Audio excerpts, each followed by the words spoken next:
আল্লাহ তাআলা বলে ইন্নাল্লাহা লা ইয়াগফিরু আন ইউশরাকা বিহি, যে বান্দা অথবা বান্দীরা আল্লাহর সাথে শরীক করে, অন্য কাউকে শরীক করে দেয়, আল্লাহ তাআলা তাদেরকে কখনো গুনাহ মাফ করেন না। ওয়া ইয়াগফিরু মা দুনা যালিকা লিমান ইয়াশা,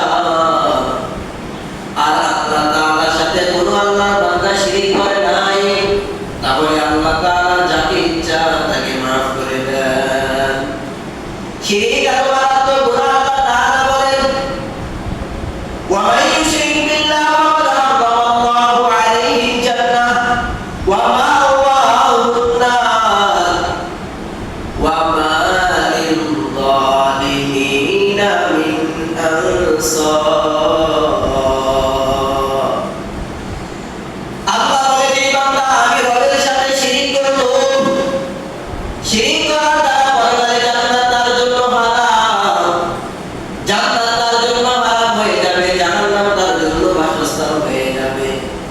তাহলে শিরক এত মারাত্মক গুনাহ, আল্লাহর সাথে কাউকে শরীক করা যাবে না।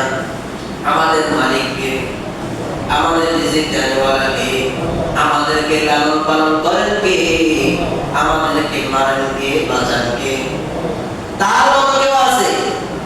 তার সাথে কোনো সাদৃশ্য আছে? নাই। একমাত্র তিনি আল্লাহ, তার সাথে কারো তুলনা চলে না। যদি আল্লাহর সাথে কাউকে তার সিফাতে গুণান্বিত করে, তাহলে এটা শিরক। আর যে বান্দা শিরক করবে, ওই বান্দা ঈমান থাকবে না, বান্দা মুশরিক হয়ে যাবে।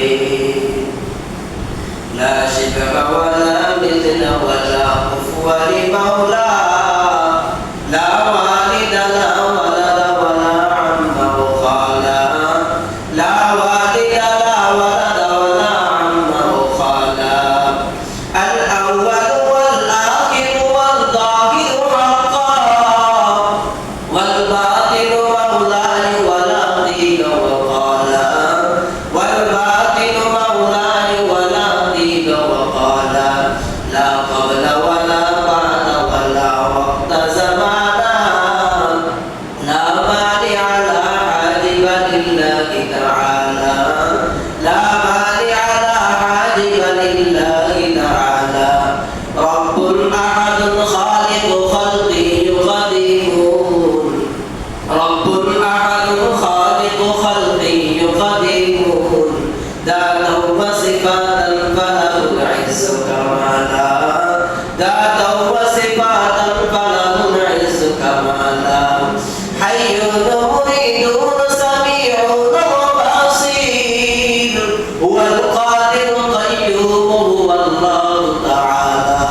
তাকে রব হিসেবে মানব, অন্য কাউকে রব সিজদা করবে, সে আল্লাহর বান্দা শিরক করলো।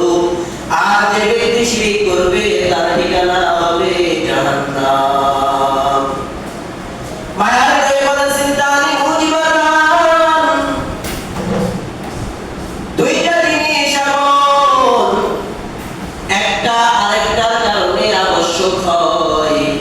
সাহাবায়ে কেরাম বললেন ইয়া রাসূলুল্লাহ মাল মুজিবাতান, সেই দুই জিনিসটা কি? আল্লাহ রাসূল বলেন মান মাতা ইউশরিকু বিল্লাহি দাখালান নার ওয়া মান মাতা লা ইউশরিক বিল্লাহি দাখালান জান্নাহ। যে আল্লাহর বান্দা মৃত্যুবরণ করলো আল্লাহর সাথে শিরক করে, শিরক অবস্থায়, ওই ব্যক্তির ঠিকানা হবে জাহান্নাম। আর যে ব্যক্তি আল্লাহর সাথে শরীক না করে মৃত্যুবরণ করলো, ওই বান্দার ঠিকানা হবে জান্নাত। এই জন্য শিরক কবিরা গুনাহ।